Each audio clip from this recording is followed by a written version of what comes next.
नमस्ते, good evening. Today's talk में आज का टॉपिक डेथ पेनल्टी से रिलेटेड है, जिसमें रेयरेस्ट ऑफ रेयर केस ये हम आज समझेंगे। देखिए, कैपिटल पनिशमेंट इज़ राइट और रॉन्ग, ये एक क्वेश्चन बना हुआ रहता है और बहुत से लोग कहेंगे कि ये मोस्टली ज़्यादा लोग ये कहेंगे कि कैपिटल पनिशमेंट इज़ राइट।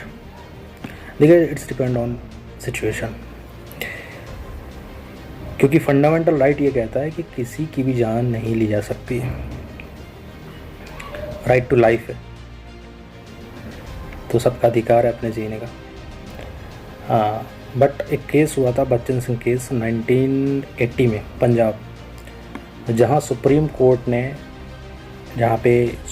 में इसका चल रहा था केस वगैरह, तो इसमें कहा गया था कि कैपिटल पनिशमेंट नहीं देनी चाहिए। तो सुप्रीम कोर्ट ने कहा था नहीं, इस कैपिटल पनिशमेंट इज़ राइट, वो अपनी जगह ठीक है, उसका यूज़ होना चाहिए, लिमिटेड है बट, और उन केसों में होना चाहिए जिसमें रेयरेस्ट ऑफ रेयर केस होंगी, उनमें कैपिटल पनिशमेंट दी जा सकती है। देखिए, कैपिटल पनिशमेंट का होना क्यों सही है? आपको लॉ एंड ऑर्डर मेंटेन करना है, ताकि लॉ एंड ऑर्डर आप स्टेब्लिश करना चाहते हैं तो इससे सोसाइटी में डिटरेंस स्थापित हो। ह्यूमैनिटी के खिलाफ अगर कोई जाता है तो हमें उसको सज़ा दिलानी है। लाइक अगर किसी बच्ची का रेप हो जाता है ब्रूटली, या किसी का रेप हो जाता है, मर्डर हो जाता है, तो उस केस में दी जा सकती है फांसी की सज़ा और कड़ी सज़ा। तो ये केसेस होते हैं और इनमें भी कुछ कंडीशंस होती हैं।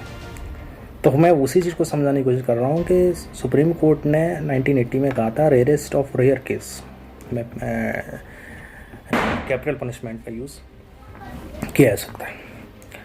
दूसरी लोग कहेंगे कि नहीं, आउटराइटली कैंसिल कर देना चाहिए। नहीं, ऐसा भी नहीं कर सकते। यूज़ बहुत सिलेक्टिव हो, वाइजफुल हो, और सुप्रीम कोर्ट ने यह कहा है कि इसको कंडीशन भी देखनी पड़ेगी हमें। जो क्रिमिनल है उसकी सोशियो इकोनॉमिक कंडीशन कैसी है, क्या है, उसकी फैमिली सर्कमस्टेंसेस क्या हैं, वो सब भी देख के हमें डिसीजन लेना होता है। अब इसमें एक चीज़ ये है कि सुप्रीम कोर्ट को थोड़ा सा और इसको डिटेल में, मतलब एक क्लियरली इसकी डेफिनेशन जो है रेयरेस्ट ऑफ रेयर केस, इसको क्लियरली उनको डिफाइन करना होगा। एक गाइडलाइन दें, वो क्लियर गाइडलाइन दें कि कौन से केसेस रेयरेस्ट ऑफ रेयर होंगे और कौन से नहीं होंगे, क्योंकि लोअर कोर्ट को ताकि डिसीजन लेने में आसानी हो, जल्दी केसेस निपटाए जा सकें, लोअर कोर्ट्स उसको आइडेंटिफाई कर सकें कौन से cases rarest of rare case हैं और कौन से नहीं हैं। तो जजमेंट में भी टाइम कम लगेगा और क्लियर चीज़ होगी तो ज़्यादा सही रहेगा। एक चीज़ तो ये होनी चाहिए। देखिए, होता क्या है कि हर केस की सिचुएशन अलग होती है। किसी केस में डेथ पेनल्टी ठीक है, किसी केस में डेथ पेनल्टी ठीक नहीं भी हो सकती है। इट्स डिपेंड ऑन सिचुएशन, ठीक है। तो एक आइडियल गाइडलाइन, इस पूरे टॉपिक में मैं केवल इतना समझाना चाहता हूँ कि एक आइडियल गाइडलाइन हमें प्राप्त होनी चाहिए कोर्ट को, ताकि जो लोअर कोर्ट हैं वो उस बेस पर काम कर सकें और जारी कर सकें।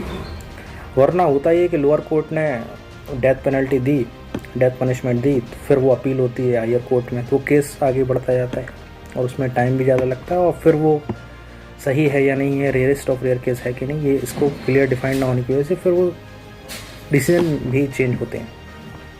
तो ये चीज़ें होना ज़रूरी है और इसमें रिफॉर्म करने की ज़रूरत है। तो ये सारी चीज़ें थी। क्रिमिनल जो होता है उसकी सिचुएशन पर भी डिपेंड करता है। लाइक साइकोलॉजिकल एवोल्यूशन होना चाहिए कि वो साइकोलॉजिकल क्या है क्या नहीं। दूसरी चीज़, उसकी फैमिली सर्कमस्टेंसेस क्या हैं, कैसे हैं हालात, सोशो इकोनॉमिक कंडीशन कैसी है, और ऐसा। और दूसरा फिर ये केस ये भी हो सकता है कि ऐसा तो नहीं है कि जो क्रिमिनल है वो हैबिचुअल ऑफेंडर तो नहीं है, और उसको मतलब उसका पहले का रिकॉर्ड भी देखना होगा कि ऐसा तो नहीं है कि ये हैबिचुअल ऑफेंडर हो, पहले से ही इस तरह की कृत्य करते आया हो। तो उस केस में फिर capital punishment rarest of rare case में दिया जा सकता है। तो दोनों ही चीज़ें हो सकती हैं। इसलिए आप ये नहीं कह सकते कि कैपिटल पनिशमेंट इज़ राइट और कैपिटल पनिशमेंट इज़ रॉन्ग। आपको it's depend on situation, it's depend on whole case situations. So ये सारी चीज़ें होती हैं जिसमें डेथ पेनल्टी दी जाती है।